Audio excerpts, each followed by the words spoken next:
Terima kasih, mudah-mudahan bermanfaat. Assalamualaikum warahmatullahi wabarakatuh. Waalaikumsalam, Dokter Yogi. Terima kasih banyak, Dokter Yogi. Sama-sama, Prof. Saya udah, saya udah bilang ibu-ibu dan bapak-bapak ini, Dokter Yogi ini pinter banget gitu.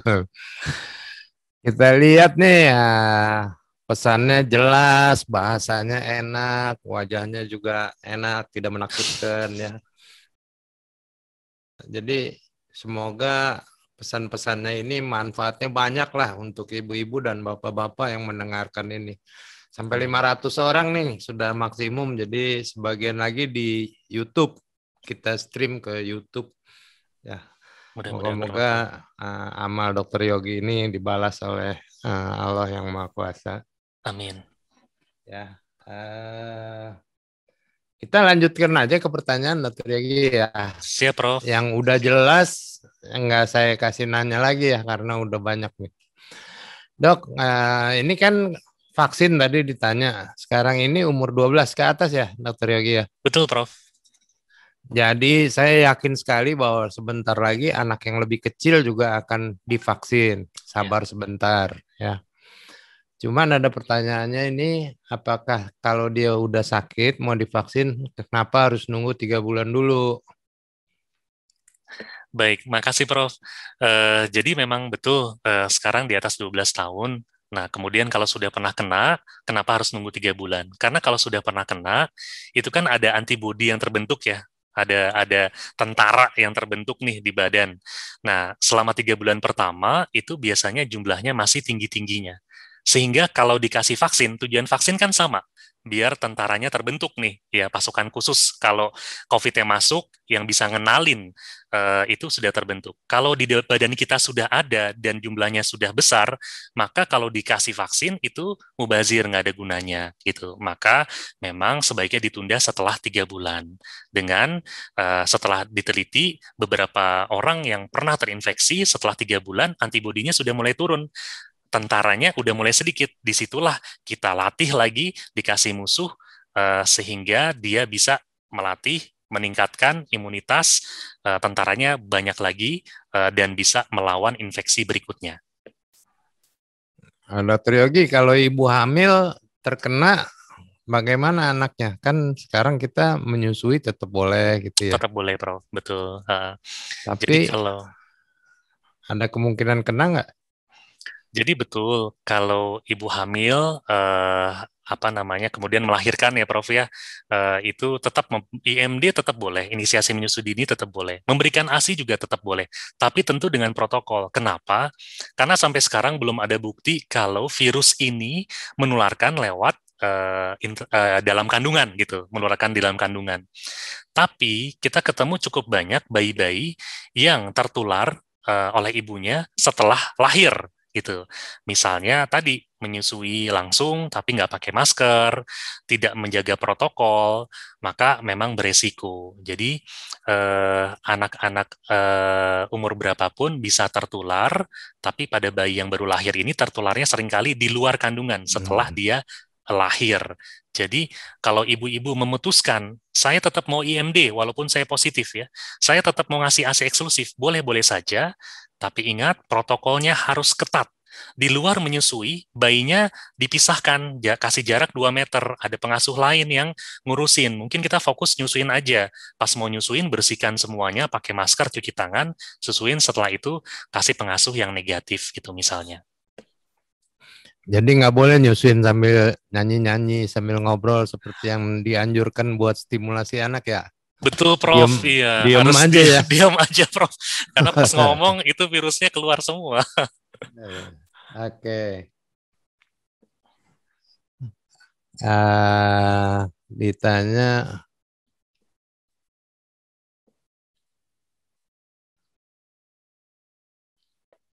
Bapak Yoni, boleh ada pertanyaan nggak ini?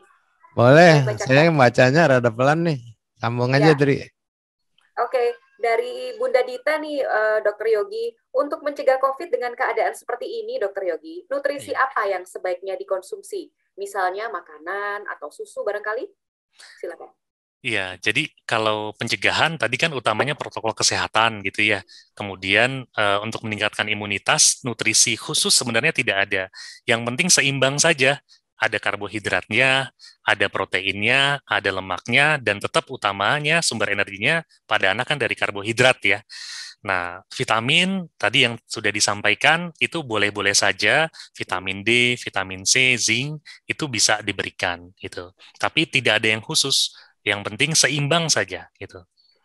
Baik, baik. Dok, apakah semua dokter bisa membedakan COVID ini karena COVID pada anak ya, Iya. atau karena penyakit lain, atau semuanya perlu di-swab yang ada sakit? Iya. Jadi betul sekali Prof. Apa namanya? Ada panduan dari WHO dalam kondisi transmisi lokal tidak terkendali. Jadi contohnya Jawa Bali sekarang gitu ya. Maka kalau ada anak demam itu tetap harus diswab gitu. Kenapa? Karena koinfeksi itu banyak sekali gitu. Kita ketemu anak-anak yang dengan DBD, tapi ternyata dia COVID-nya positif juga. Bisa jadi perlu dirawat karena DBD-nya, tapi sebenarnya COVID-nya tanpa gejala itu bisa gitu ya. Jadi memang selama kondisi transmisi lokal tidak terkendali, maka sakit-sakit yang tadi ada gejala demam, batuk pilek, saluran cerna, maka kita harus menyingkirkan kemungkinan COVID, caranya dengan diswab. Tapi tentu beda ceritanya kalau lokasi kita sudah zona hijau misalnya. Nah, tapi saya khawatir nih dengan zona hijau ini.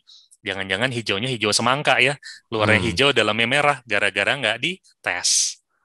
Ya, ini masih berat sama olahraga anaknya nih. Dok, gimana melindungi anak saya? Dia seminggu 3 kali mesti latihan jadi kiper katanya.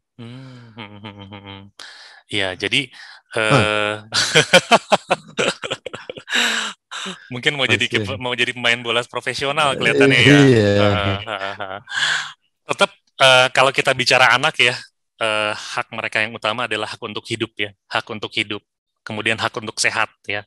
Setelah itu kita bicara baru hak-hak lainnya untuk belajar dan sebagainya. Nah, lihat urgensinya deh, urgensinya. Seurgen apa sih untuk latihan bersama orang lain gitu kan? Kalau misalnya memang urgent banget nih, anak saya mau pertandingan sepak bola atau dia mau berangkat Olimpiade atau misalnya gitu ya.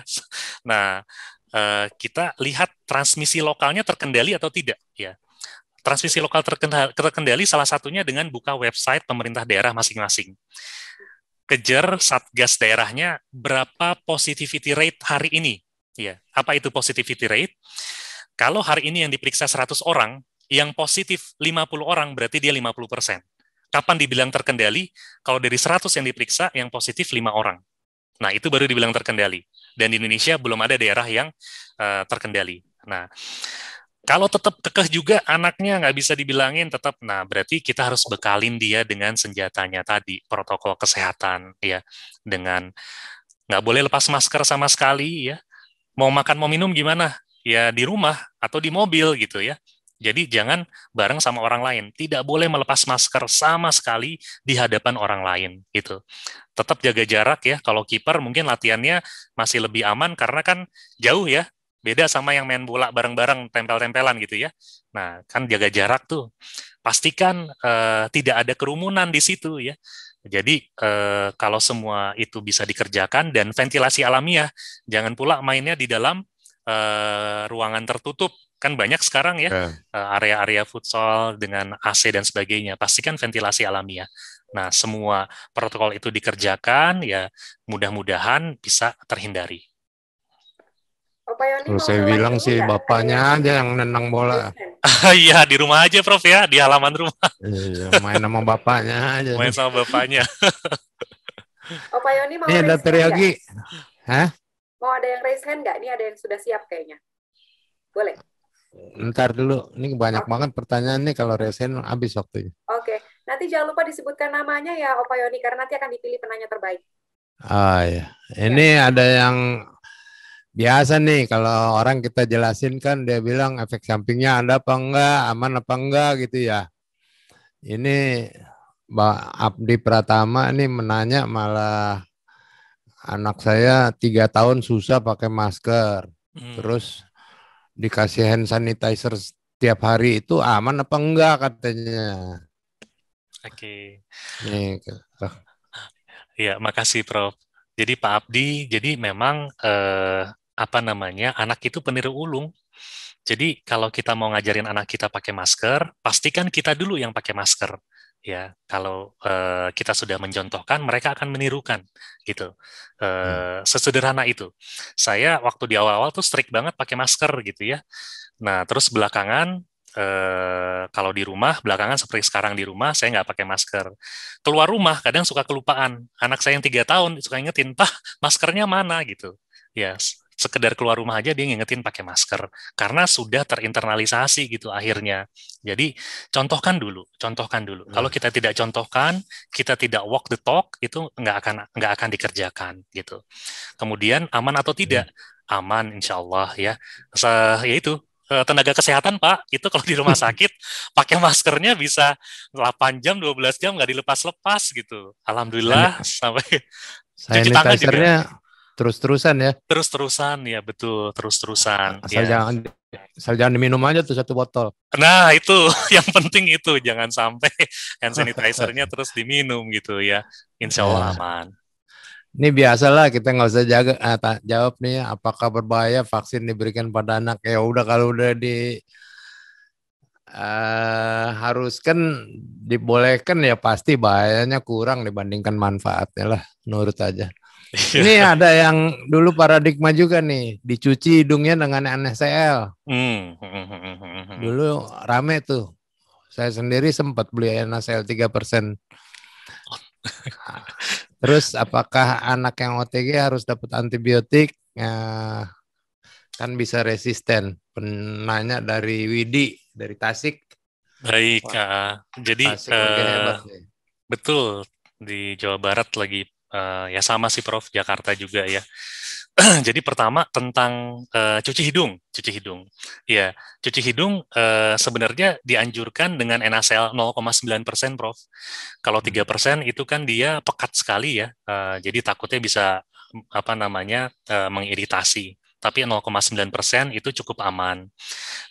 Boleh dikerjakan apa namanya, tapi sebenarnya bukti kalau dia bisa kemudian menyebabkan kita tidak tertular dan sebagainya itu ya tidak ada. Biasanya disarankan untuk orang-orang yang memang sudah positif, kemudian untuk memastikan lebih cepat dia bersihan virusnya dari saluran nafas atasnya, itu bisa dikerjakan nasal cleansing sehari 2 kali pakai NaCl 0,9%. Tapi untuk anak-anak hati-hati ya, karena kan kita pakai suntikan itu kadang-kadang tekanannya jadi kencang sekali gitu ya, bisa nggak nyaman gitu, bisa tersedak, itu hati-hati. Ya. Kalau nebulizer dengan uap panas itu banyak juga yang ngerjain, videonya banyak loh. Oh gitu, nggak ada. Bermanfaat nggak? Sampai sekarang nggak ada bukti kalau itu bermanfaat, Prof. Malah hati-hati bisa luka bakar nanti. Kayu putih? Kayu putih, kayu putih bermanfaat buat ditaruh di perut yang kembung, Prof. Tapi kalau buat dihirup atau dikalungin ya dulu pernah, nah itu rasanya nggak, Prof. Nggak ada manfaatnya. Ya. Ini ada keluarga punya dapat tamu, ya antigennya negatif, aman nggak tidur sementara di rumah kita? Nah, iseng amat nih orang nih. Kondisi sekarang ya, dengan kita tahu ini betul-betul kita dibilang akan menjadi India kedua gitu ya. Kalaupun tidak menjadi India kedua, bisa jadi karena testing kita yang kalah dibandingkan mereka. Artinya akan sangat banyak kita ketemu dengan orang-orang tanpa gejala. Rapid antigen itu banyak false negatifnya. Apa itu false negatif? Kita sudah swab, ternyata hasilnya negatif, padahal bisa jadi waktu melakukan rapidnya yang terlalu cepat tadi ya, sehingga konsentrasi virusnya mungkin belum cukup banyak untuk terdeteksi, atau tekniknya waktu diambil orangnya mundurin kepala sehingga tidak kena ke nasofaring ya, cuma di ujung-ujung doang hasilnya. Jadi itu tidak jaminan. Dalam kondisi sekarang sebaiknya sih tadi ya tidak menerima tamu apalagi dari luar kota ya, kadang harus strict banyak kejadian klaster-klaster pernikahan ya gitu. Di satu daerah ada pernikahan, banyak tamu datang ya ke situ. Sudah disiapkan mes atau hotel, nggak mau, maunya tinggal di rumah saudara gitu ya. Akhirnya dia nginep. Pulang-pulang, yang ditinggal sakit, masuk ICU, perburukan. Nggak cuma satu dua, banyak sekali. Jadi sebaiknya kita jangan membahayakan anggota keluarga kita hanya atas dasar tadi ya apa itu guyup gitu ya, zaman dulu kan itu. Kadang-kadang sekarang ya memang harus fokus untuk menyelamatkan, mencegah jangan sampai tertular. Harus agak tega dikit. Saya Prof, waktu adik saya mau pindah dari kosnya ya ke rumah saya, itu saya minta dia swab PCR dulu.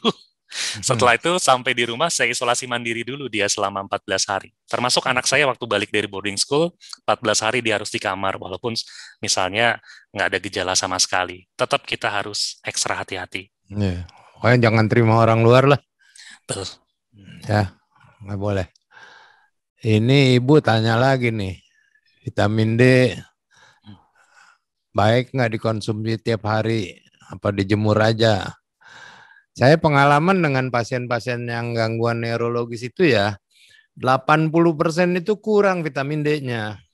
Dan tadi saya komen sama dosis yang diberikan Satgas COVID itu buat vitamin D-nya juga rendah sekali ya. Rendah memang. Nggak cukup. Mungkin nanti pada revisinya saya usul sih diperbaiki aja. Jadi mesti makan lah vitamin D ini ya. Betul, bagaimana Prof. Ini Bapak Pak Ibu Doven nih. Aneh juga pertanyaannya. Bagaimana agar anak tetap terhindar COVID yang sekolah di asrama? Iseng amat ya, tarik pulang aja ya. Emang masih tetap boleh sekolah di asrama? Tergantung Prof. Nih memang ternyata ada beberapa orang tua yang entah kadang ada yang orang tuanya memang tinggalnya di luar negeri gitu Prof. Anaknya akhirnya dia putuskan udah masuk ke asrama aja. Dalam kondisi normal ya saat ini memang anjuran kita, rekomendasi kita kan tidak untuk pembelajaran tatap muka. Kapan pembelajaran tatap muka? Kalau transmisi lokal sudah terkendali ya. Di bawah 5% positivity rate-nya, bahkan terakhir di bawah 10%. Nah, tapi ada beberapa yang memang sekolahnya sudah buka dan akhirnya dia memutuskan untuk masuk ya. Maka Bapak Ibu yang sudah memutuskan anaknya untuk masuk itu harus ikut memastikan di sana itu pesantrennya di lockdown gitu, boarding school-nya di lockdown. Kalau ceritanya yang di dalam di sana cuma anak-anaknya saja, tapi gurunya tinggal di luar, keluar masuk ya, ada sapam keluar masuk, cleaning service keluar masuk, maka itu beresiko sekali ya.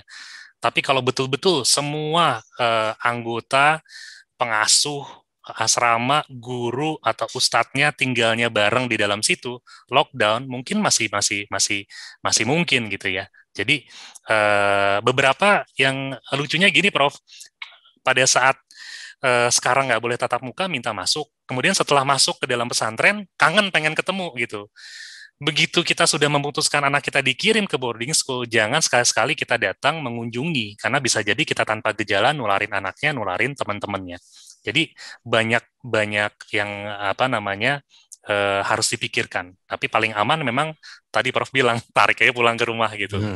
Memang boarding school nggak ditutup ya aturan sekarang? Kalau dari beberapa yang swasta gitu Prof ya, yang dia tidak di bawah karena kan kalau pesantren juga bukan di bawah Kementerian Pendidikan ya Prof, itu mereka bisa membuat aturan sendiri gitu. Dokter Yogi, kan kita IDAI menganjurkan agar imunisasi rutin tetap jalan ya. Ini Ibu Santi bertanya nih, apakah anak yang imunisasi rutinnya belum lengkap jadi lebih rentan terpapar COVID-19? Ya, jadi imunisasi dasar atau yang selama ini direkomendasikan Kementerian Kesehatan atau IDAI itu mencegah penyakit yang spesifik gitu ya Bu ya, sehingga sebenarnya nggak ada hubungannya dengan infeksi COVID ya. Tapi yang sekarang kita concern dengan tingkat imunisasi yang turun drastis secara nasional, takutnya selain pandemi COVID, maka akan ada wabah penyakit-penyakit berbahaya lainnya. Misalnya polio, difteri, tetanus, itu semua kan sangat-sangat berbahaya dan bisa dicegah gitu. Ya, jadi pesannya adalah tetap lengkapi untuk mencegah penyakit berbahaya yang sudah bisa dicegah dengan vaksin. Apabila ada orang dalam pemantauan di dalam rumah, apakah otomatis anak menjadi orang dalam pemantauan juga? Nah, jadi Dari Ibu Sarah. Ibu Sarah. Jadi Ibu Sarah, istilah orang dalam pemantauan, kemudian PDP itu sekarang sudah tidak digunakan ya. Itu istilah lama ya, yang waktu di awal-awal pandemi. Sekarang ya kita suspect, probable, confirm gitu ya. Nah ini yang mana nih? Kalau dia sudah anosmia aja ya, udah nggak mencium nih, itu udah masuk ke probable. Probable levelnya lebih tinggi dari confirm ya. Kalau rapid antigennya reaktif itu sudah masuk ke confirm, bahkan nggak perlu PCR, itu sudah masuk ke confirm. Nah, yang mana satu? Kalau misalnya dalam rumah sudah ada yang tadi ya suspect, probable, atau confirm, kalau dia confirm, tentu anak yang tinggal serumah atau siapapun yang tinggal serumah menjadi kontak erat. Kalau kontak erat berarti harus di swab untuk tracing, gitu. Ya, jadi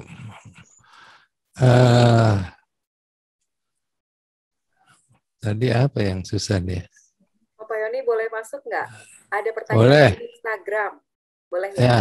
Iya, ini ada Bunda Fitri Mukaromah. Bagaimana cara mengetahui anak yang terpapar COVID dan apa yang harus dilakukan dan obat yang diberi? Tadi kan yang dua di atas sudah terjawab ya melalui presentasi. Obat yang diberi ini bagaimana? Jawabannya Dokter Yogi, silakan. Iya, baik. Jadi Ibu Mukaromah ya. Selamat pagi, Assalamualaikum. Jadi sebenarnya sebagian besar anak selama dia sebelumnya sehat-sehat saja, nggak punya penyakit penahun, kalau terinfeksi COVID, 80% itu akan sembuh sendiri, ya, karena gejalanya ringan atau tanpa gejala. Jadi terapinya tidak ada yang spesifik, antivirus, antibiotik, itu tidak perlu diberikan, ya. Tapi sebaiknya memang berdasarkan konsultasi ke dokter. Tetap lakukan telekonsultasi atau ada di IDA itu ada Primaku, itu juga bisa dikerjakan ya. Boleh kontak ke sana untuk telekonsultasi dengan spesialis anak. Nah, kalau anak kita ternyata punya penyakit menahun, harus hati-hati, periksakan ke dokter. Karena gejala sedang pun itu biasanya sudah dokter pertimbangkan pemberian antivirus misalnya. Jadi pesannya adalah kita kenali gejala dan faktor risiko anak kita, konsultasikan ke dokter apakah perlu diterapi atau tidak. Nah, mudah-mudahan terjawab ya pertanyaannya. Ya, tapi tetap harus konsultasi atau telekonsultasi dulu dengan dokter ya. Betul. Oke, baik. Nih Ibu Dia Ayu nih, Ibu Dia Ayu nakes. Kalau nakes dia udah pulang, udah mandi, perlu masker terus nggak di rumah? Ya, ini sebenarnya Prof, pada saat klaster keluarga merebak ya, itu sempat kita pertimbangkan buat maskerisasi di rumah. Jadi semua orang yang keluar masuk rumah, yang memang nggak pernah tahu dia terpapar atau tidak, karena sekarang kan kalau ngomong kontak erat ini agak susah nih Prof, karena banyak yang orang tanpa gejala tadi kan.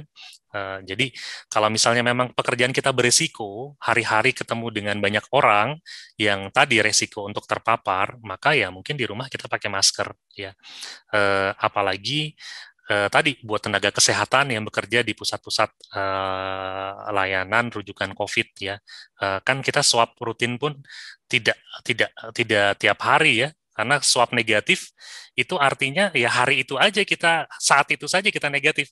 Jadi kadang yang saya kerjakan, Prof, pada saat tadi kita kontak erat, ya sudah pakai masker aja terus selama kontak dengan keluarga lain.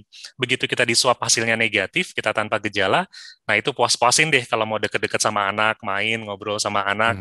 Tapi sesudah itu ya pakai masker lagi. Ya.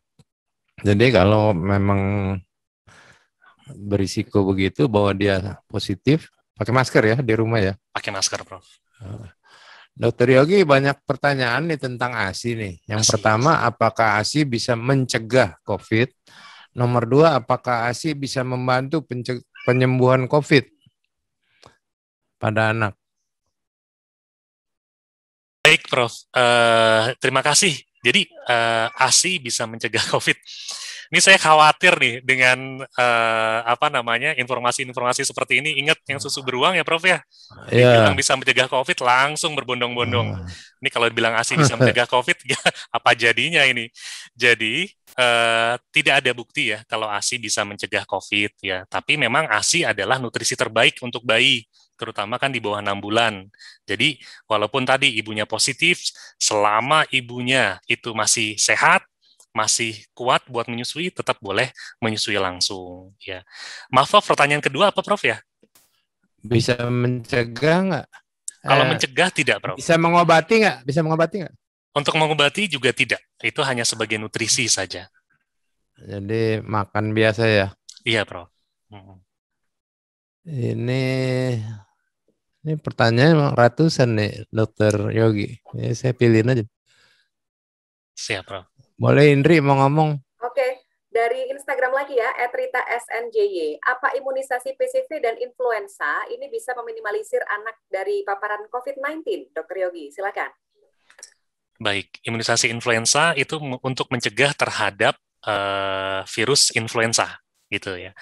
Yang gejalanya juga kan bisa demam tinggi, batuk pilek, sesak gitu ya.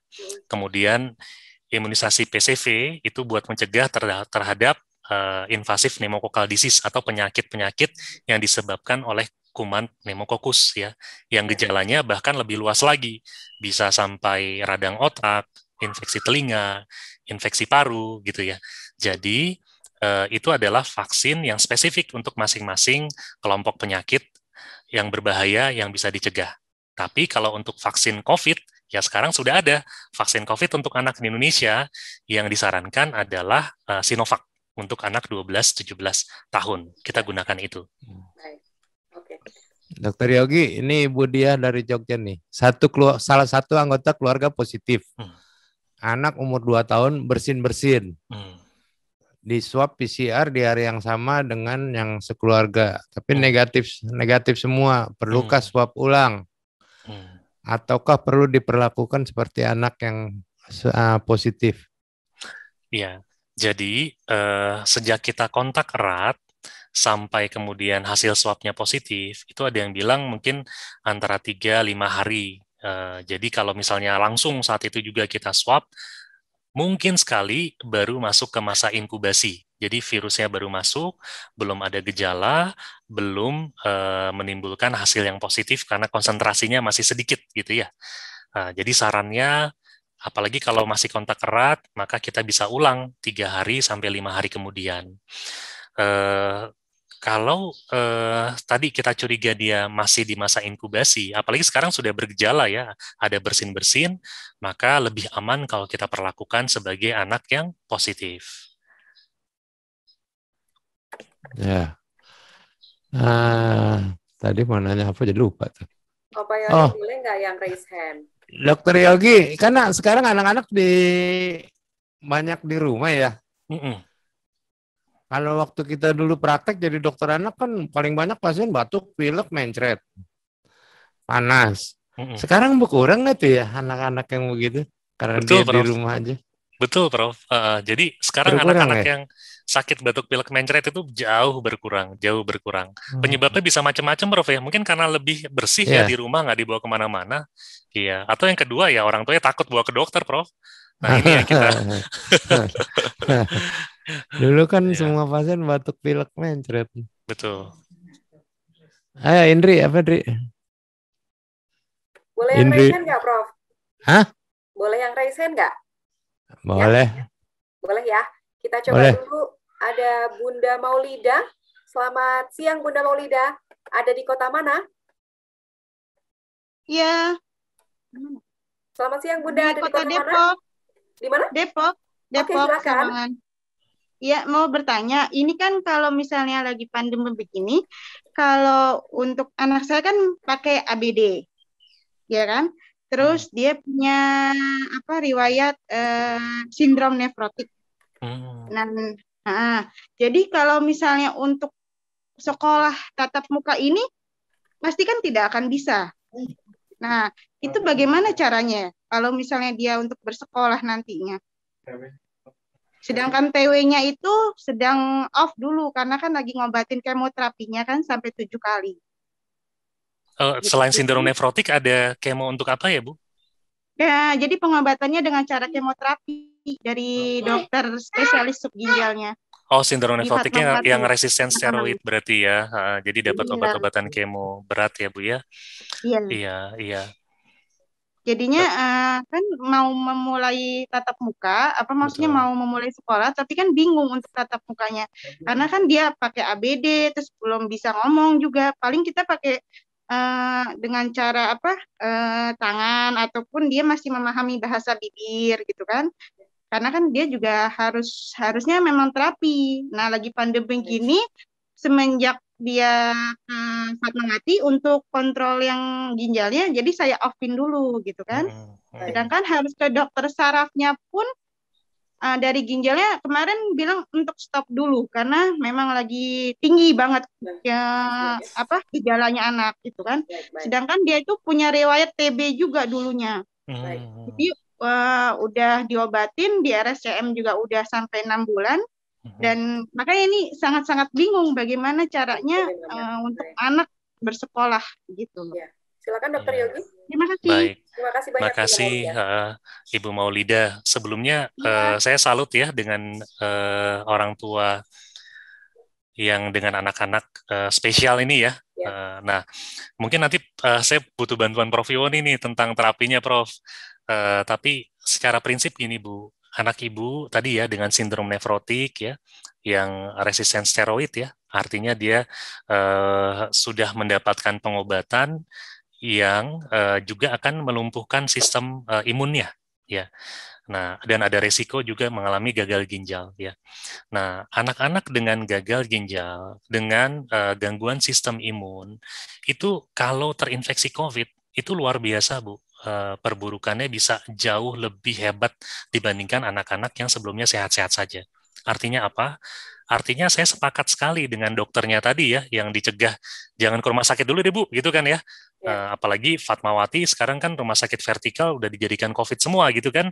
Nah, jadi memang itu dulu yang Ibu harus ingat ya. Anak saya anak spesial. Kalau anak saya kena itu luar biasa bisa perburukan masuk ICU dan kritis gitu ya, dan dari yang penyakit menahun yang tadi kita sampaikan memang itu juga masuk ke 5 besar gitu. Jadi prinsipnya jaga dia betul-betul, haknya untuk hidup, haknya untuk sehat, itu dulu yang kita jaga. Nah, bagaimana dengan terapinya? Memang sulit nih Bu ya, dengan kondisi tadi dengan alat bantu dengar, kemudian ibu pun mungkin belum dibekali dengan kemampuan melatih anak tadi gitu ya, karena pasti perlu teknik-teknik khusus secara mandiri. Nah, saya terus terang nggak punya solusi untuk ini, Bu. Nah, tapi alhamdulillah kan kita punya pakar nih untuk anak-anak yang berkebutuhan khusus nih, Prof. Yoni. Gimana nih, Prof? Secara tele atau jarak jauh, kan nggak, Prof? Kalau untuk pasien-pasien neurologi kita, kita sudah mendevelop konsultasi online, terapi online itu sejak 2 tahun, Dr. Yogi. Terapi online, baik, Prof. 2 tahun loh udah. Iya. Cuman hasilnya sangat sedikit. Yang ikut terapi online ini kira-kira cuma 20% dibandingkan yang ikut terapi konvensional yang dulu. Iya. Satu. Nomor 2, kita belum dapat mengevaluasi hasilnya bagaimana. Bagus apa tidak. Tapi saya tetap melakukan terapi online ini. Baik pasien-pasien epilepsi, misalnya dapat obat-obat yang kronik, saya kasih obatnya online. Dulu kan nggak boleh. Saya udah mendahului dari ID tuh sama Depkes. Visioner, kasih. Iya. Cuman kalau berat seperti Ibu, memang ada beberapa kasus yang nggak bisa online, harus dipantau terus. Ya, nah itu kalau sakit, ya maaf sakit ginjal begitu ya mungkin mesti kontrol juga Bu ya, Hmm. sekali-sekali. Sekolah jangan diharapkan deh sekarang, masih ngarepkan sekolah nggak apa-apalah. Saya pikir anak-anak kita nggak sekolah 1 tahun, 2 tahun ya ya udah apa boleh buat gitu daripada Nggak kena. apa gitu ya dok? Hah? Tidak Nggak sekolah gitu. apa-apanya. Tidak sekolah, tidak Habis itu apa-apa. gimana? Karena Kalau kondisinya sedang sekolah begini ya. kena sakit. Ya, ya. Oh, ya. Oke, baik kalau begitu. Sekolah kita juga buka sekolah buat anak-anak, sekolah online gitu. Secara online Ya. bisa dilakukan. Dan saya rasa semua sekolah sekarang udah online deh. Kalau online takutnya emaknya yang sekolah dok. Iya, nggak apa-apa lah, berkorban lah. Bisa dicoba dulu, barangkali bisa ya, barangkali Dokter Yogi dan Pak Yoni Tahun ya. lalu soalnya sudah menerapkan online gitu kan, tapi ternyata jadinya anaknya malah nggak suka untuk media itu, dia tidak suka, dia malah lebih asik bermain ya di rumah dengan saya gitu kan. Dengan saya selalu menyediakan alat permainan memang berpendidikan kan, kayak misalnya puzzle, suruh nyusun ini, terus dia punya imajinasi sendiri juga, kayak misalnya dia pakai karpet, dia halangin pakai kursi kanan kiri, ntar dia lolos gitu kan. Karena memang kan sebelumnya memang dianya terlambat jalan, tapi alhamdulillah sudah bisa jalan gitu kan, karena memang saya juga dibekalin juga sama orang terapis-terapisnya. Jadi kalau nanti di rumah nih nggak bisa mah begini-begini gitu kan. Oh iya, saya masih sampai saat ini sih masih WA-an sama terapis di dekat rumah gitu kan. Jadi ya cuman bingungnya untuk nanti masa depan sekolahnya tuh bagaimana. Kalau COVID-nya lama banget dok. Oke. Diikuti Ya, saja berarti doa Pak Bu Yoni yang ya. kuat. Baik, baik. Baik kalau begitu. Dokter Yogi ini ada pertanyaan nih. Kalau Iya. anak dibawa keluar pakai masker, ada jamnya nggak ya? Oh iya. Karena kita sebagai orang dewasa aja udah gerah, lemes katanya. Boleh dilepas-lepas emang? Nah, jadi urgensi ya tadi, kalau memang terpaksa harus keluar, ya kalau di atas 2 tahun gunakan masker. Masker medis itu dia hanya bisa berfungsi baik maksimal 4 jam. Lebih dari 4 jam biasanya sudah lembab tuh. Kalau udah lembab, fungsi filtrasinya akan terganggu. Jadi sebaiknya tadi nggak lama-lama ya, betul-betul yang dituju ke dokter misalnya atau vaksin misalnya, ya sudah, setelah itu jangan mampir lagi, langsung pulang. Karena selama di luar rumah sebaiknya tidak melepas maskernya sama sekali. Kalaupun ya tadi 4 jam itu maksimal untuk masker medis. Nggak boleh ini ya, lihat kiri kanan nggak ada orang, copot dulu masker sebentar begitu. Iya, kalau pastikan betul-betul nggak ada orang ya Prof ya. Masalahnya ini di mana ini yang nggak ada orang sama sekali.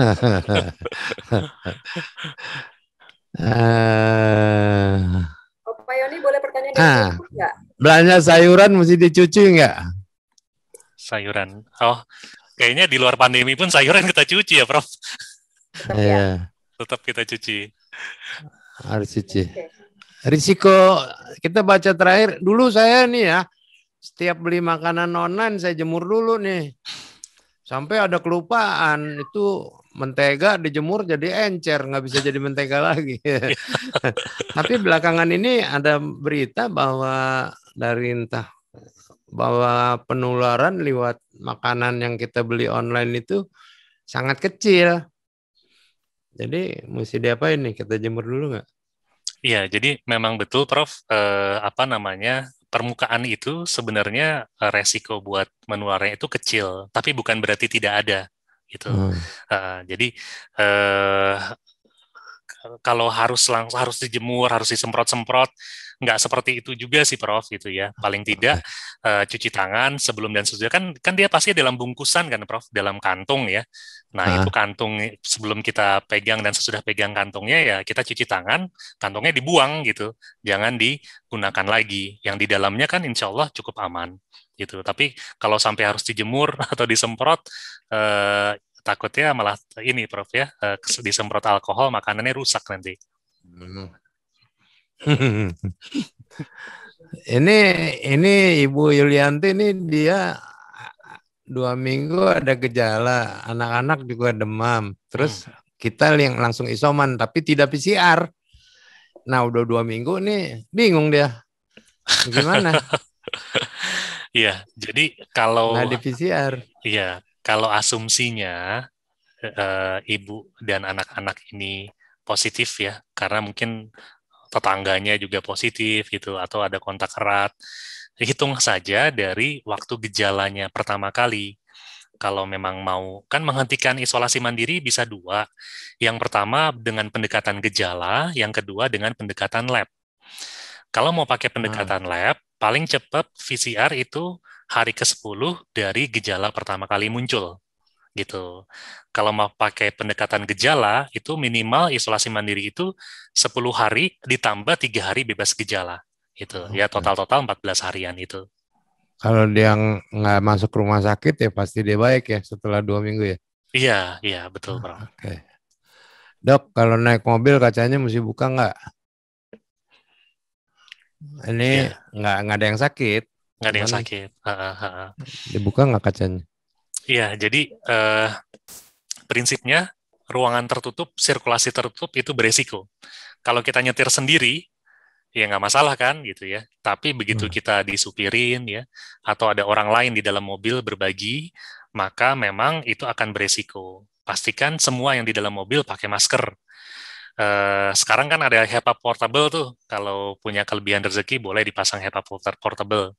Kalau enggak, ya sudah terpaksa kita buka. Nah, bukanya gimana? Bukanya kita misalnya kita posisinya supir di kanan, kita di row kedua, ya kita zigzag. Jadi harus Hmm. diagonal, jangan di belakang supir. Kemudian yang dibuka jendela sebelah mana? Yang dibuka bisa jendela yang di samping supir atau di belakangnya supir. Jangan di jendela di samping kita. Kenapa? Karena itu kan arah aliran udaranya akan mengalir dari yang kita khawatirkan kan, misalnya ada satu orang tadi yang positif, itu akan mengalir ke arah jendela. Jadi kalau ngelewatin kita, itu malah kita kena gitu. Hmm, Jadi itu bisa dikerjakan modifikasi-modifikasi seperti itu. ya, ya. Oh, Pak Yoni mengingatkan waktunya tinggal 6 menit dan ada pertanyaan dari YouTube, boleh disampaikan? Yalah, Ya, Indri aja, capek nih, banyak banget. banyak banget pertanyaannya, Pak. Ya, kita Iya, baca 100 pertanyaan lebih dari nih. Bunda Santi Rosa Indah ya, dari YouTube. Selamat siang. Kalau anak pernah kena TBC tapi sudah sembuh nih, Dokter Yogi. Iya. Lalu lepas pengobatan 2 tahun lalu, apakah masih beresiko gejala berat kalau kena COVID? Silakan. Baik, jadi tergantung ya. Kalau TBC pada anak itu kan tidak melulu TB paru ya. Nah, tapi kalau misalnya dia sudah menyebabkan gangguan fungsi paru yang menahun, jadi misalnya ada fibrosis paru istilahnya ya, ada bagian paru-paru yang sudah kaku, maka beresiko. Tapi kalau dia sembuh sempurna, nggak ada gejala sisa, paru-parunya bagus, maka resikonya sama dengan anak-anak yang lain, gitu. Oke, baik, baik. Oke, kita ambil 2 pertanyaan terakhir ya, Opa Yoni. Mungkin ada beberapa lagi? Enggak. Saya tanya dulu, apakah IDAI sudah menyediakan telemedicine atau telekonsultasi untuk COVID anak-anak? Ya, sudah Prof. Jadi kita baru bekerja sama dengan Primaku itu sekitar 1 minggu yang lalu. Kita buka beberapa slot ya sehari 2 kali dokter anak yang standby untuk menerima konsultasi khusus COVID dan itu gratis tidak berbayar. Jadi nanti bisa download aplikasi Primaku, nanti cek jadwal prakteknya dokter-dokter tadi, bisa konsultasi, kita isoman dan sebagainya. Ya. Baik. Ya, gratis Bu. Jadi download ya aplikasi Primaku nih. Ya. Oke. Satu pertanyaan boleh ya, Udah, Opa Yoni? saya udah pertanyaan. Oke. Dari Hah? Bunda Masayu Debi di Bangil nih. Apakah benar jika kehilangan indera penciuman dan kehilangan indera perasa itu adalah selalu jadi awal gejala COVID-19? Silakan Dokter Yogi. Baik, jadi memang salah satu yang khas pada infeksi COVID itu adalah anosmia itu ya, jadi kehilangan indera penciuman atau indera perasa gitu ya, sehingga oleh WHO itu disebutkan kalau ada anosmia ya, tiba-tiba kehilangan indera penciuman tanpa ada penyebab yang lain, maka sudah masuk ke kriteria kasus probable COVID. Jadi kasus itu yang awal suspek, yang lebih mungkin probable, satu lagi confirm, memang terkonfirmasi gitu ya. Tapi bukan gejala tidak selalu di awal ya. Kadang-kadang sudah positif, awalnya nggak ada anosmia, masih bisa mencium, berapa hari kemudian baru timbul gitu ya. Ya, jadi kalau tiba-tiba nggak bisa mencium, nggak bisa merasa gitu ya, itu hati-hati ya, hati-hati ya. Kemarin ada cerita lagi katanya kalau udah COVID kemudian nggak bisa mencium, alhamdulillah kita udah mau sembuh katanya. Iya. Enggak, Prof. Kalau di kalangan anak muda malah gini, Prof, nggak bisa mencium, nggak bisa merasa, bisa jadi cuma dianggap teman gitu, Prof, katanya. Ini pendapat yang salah tuh ya, Bapak-bapak, Ibu-ibu ya. Harus diluruskan. Oke, baik. Baik, Opa Yoni dan juga Dr. Yogi, karena waktunya sudah habis, barangkali Opa Yoni ingin menutup sesi ini dengan pesan-pesan terlebih dulu. Silakan. Ya, nih sekali lagi saya terima kasih banyak nih pada Dr. Yogi. Sama-sama. Saya aja belajar banyak dari Dr. Yogi nih. Dan saya yakin ibu-ibu dan bapak-bapak banyak mendapat manfaat dari mendengarkan Dr. Yogi ini. Nanti kita ada yang minta tambah sejam malah ya. Nanti kita minta ulang atau kita minta topik lain ya, Dr. Yogi. Terima kasih banyak, Dr. Yogi. Sama-sama, terima kasih, Prof. Ibu-ibu terima semua, bapak-bapak. Ya. Ibu-ibu, bapak-bapak, terima kasih atas perhatiannya. Assalamualaikum warahmatullahi wabarakatuh. Waalaikumsalam. Saya kembalikan pada Indri. Terima kasih, Opa Yoni. Terima kasih juga kepada Dr. Yogi Prawira yang sudah hadir di sini. Sampai kita ketemu lagi lain waktu dan salam sehat selalu ya, Dok ya. Baik. Nah, pesan terakhir tadi yang disampaikan juga adalah bahwa yang penting untuk kita lakukan semua nih ayah dan bunda ya. Jangan lupa bahwa pencegahan COVID pada anak itu dimulai dari rumah. Rumah adalah tempat anak untuk belajar protokol kesehatan secara benar dan juga disiplin ya. Baik, untuk acara berikutnya ini saya nanti akan mengumumkan siapa kira-kira yang beruntung untuk mendapatkan hadiah sebagai penanya terbaik ya. Tapi sebelum itu, nih saya punya pesan yang ingin disampaikan juga untuk ayah bunda semua yang hadir di sini. Kalau ayah bunda mau lihat kemajuan pertumbuhan si kecil, nah ini nih jangan khawatir karena ada Pedia Komplit untuk mendukung kejar tumbuh si kecil yang beresiko gizi kurang yang dapat ayah bunda beli dengan resep dokter dan hanya tersedia di apotek. Juga ada Pediasure Triple Sure untuk mendukung pertumbuhan optimal yang bisa ayah bunda beli bebas ya di toko susu, supermarket atau minimarket. Dapatkan manfaat 3 sumber protein, kemudian juga ada 12 vitamin dan 8 mineral, ada DHA, omega 3, omega 6, dan juga tinggi kalsium untuk mendukung pertumbuhan fisik, kemudian juga perkembangan otaknya. Pediasure juga tinggi vitamin D, vitamin C, vitamin E, dan zinc. Kemudian juga selenium untuk membantu dukung daya tahan tubuh dengan 3 pilihan rasa yang enak dan pasti akan disukai si kecil, yaitu rasa madu, rasa coklat, dan juga vanila dalam ukuran 200 gram, 400 gram, 850 gram, dan juga 1.800 gram. Nah, kemudian ayah bunda yang belum pernah mendapatkan Growth Kit, silakan ya klik link yang ada di kolom chat, nanti panitia akan membagikan linknya. Dan juga sekarang saya akan umumkan 3 nama pemenang atau penanya terbaik ya, yang terpilih untuk mendapatkan voucher Sodexo ePass, masing-masing senilai Rp100.000. Di antaranya yang pertama adalah, ada ayah nih sepertinya, ada ayah Abdi Pratama di Padang Pariaman, selamat untuk Anda. Lalu kemudian nama yang kedua untuk penanya terbaik adalah Bunda Widi Juliana Lestari di Tasikmalaya. Dan yang ketiga adalah Bunda Maulida di Depok, tadi yang sudah bertanya secara live ya. Silakan langsung menghubungi panitia melalui WA ke nomor telepon 0819 17 16 kode 0002. Ditunggu sampai dengan jam 4 sore hari ini dengan mengirimkan nama lengkap sesuai dengan KTP, kemudian alamat email dan juga nomor telepon ya yang sedang aktif dan bisa dihubungin. Dan nanti di akhir acara juga saya masih akan mengundi 1 nama yang beruntung untuk mendapatkan 1 buah smartphone. Jadi ikuti terus sampai akhir ya, jangan kemana-mana dulu. Dan sebelum kita lanjut, saya juga mau minta ya bunda yang hadir di sini untuk mengisi link post event survei yang ada di kolom chat. Sudah akan kami bagikan bersama dengan panitia. Tinggal diklik saja dan juga langsung diisi untuk surveinya ya. Silakan saja. Dan sambil mengisi, sambil menemani ayah bunda sekalian, selanjutnya mari kita simak dulu tayangan TVC Abad Nutrition berikut ini. Silakan. Anak adalah peniru terhebat. Di setiap proses tumbuh kembangnya, kupastikan untuk selalu memberikannya yang terbaik. Nutrisi berperan penting untuk kemajuan pertumbuhan anak. Berikan makanan bergizi dan Pediasure 2 kali sehari. Pediasure dengan Triple Sure. Tinggi kalsium, vitamin, dan mineral. Bantu penuhi nutrisinya sehari-hari. Ini buat Mama. Pediasure, lihat kemajuan pertumbuhan si kecil. Tersedia juga dalam rasa madu dan coklat.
Semua, sekarang ini Pediasure punya teknologi terbaru namanya Growthpedia untuk mengukur tinggi badan si kecil dengan dua cara. Yang pertama adalah Growthpedia Growth Tracker yang ada di website pediasure.co.id/growthpedia. Ini di sini kita bisa mengetahui status pertumbuhan si kecil sambil browsing seputar tips nutrisi buat mereka. Lalu cara yang kedua yang seperti dilihat tadi di video ya, adalah Growthpedia Augmented Reality Filter yang ada di Instagram @pediasure_Indonesia. Di sini Bunda bisa mengukur tinggi badan si kecil lewat filter Instagram. Asik banget. Jadi bisa langsung di-share juga di sosial media Ayah dan Bunda sekalian ya. Nah, sekarang sudah saatnya kita akan mengundi untuk door prize kita hari ini. Dan siapakah nama yang beruntung untuk mendapatkan satu buah smartphone? Nama-nama yang diundi ini adalah nama-nama yang join secara live ya. Kita akan langsung saja minta Mas Adi untuk memutarkan spinnya. Kita akan coba untuk cari tahu kira-kira siapa nama yang beruntung untuk mendapatkan satu buah smartphone di akhir acara satu ini. Coba kita lihat ya. Ya, kita akan coba untuk lihat kira-kira berhenti di nama siapa. Semua nama yang join live sudah dimasukkan ke dalam spin dan kita akan coba mengundi satu nama yang akan keluar untuk hari ini mendapatkan satu buah smartphone. Ya, adalah selamat untuk Anda, jadi silahkan saja langsung menghubungi panitia melalui WhatsApp ya, di nomor telepon 0819 17 16 0002. Nanti informasinya bisa dilihat di layar juga. Kirimkan nama sesuai dengan KTP, kemudian juga alamat email, dan nomor handphone yang aktif untuk bisa dihubungi ya. Jangan lupa menghubungi panitia paling lambat jam 4 sore hari ini. Baik Ayah Bunda sekalian, tidak terasa sudah hampir 2 jam kita sama-sama di hari Sabtu pagi ini. Jangan lupa untuk tetap menerapkan protokol kesehatan dimanapun Anda berada, dan juga tetap stay at home. Terima kasih juga kepada Anakku ID dan juga Abed Nutrition. Terima kasih kepada Dr. Yogi dan juga Prof. Hardiono. Sampai kita ketemu lagi lain waktu dan lain kesempatan. Salam sehat selalu. Saya Natalie Indri pamit undur diri. Terima kasih dan wassalamualaikum warahmatullahi wabarakatuh. Bye-bye.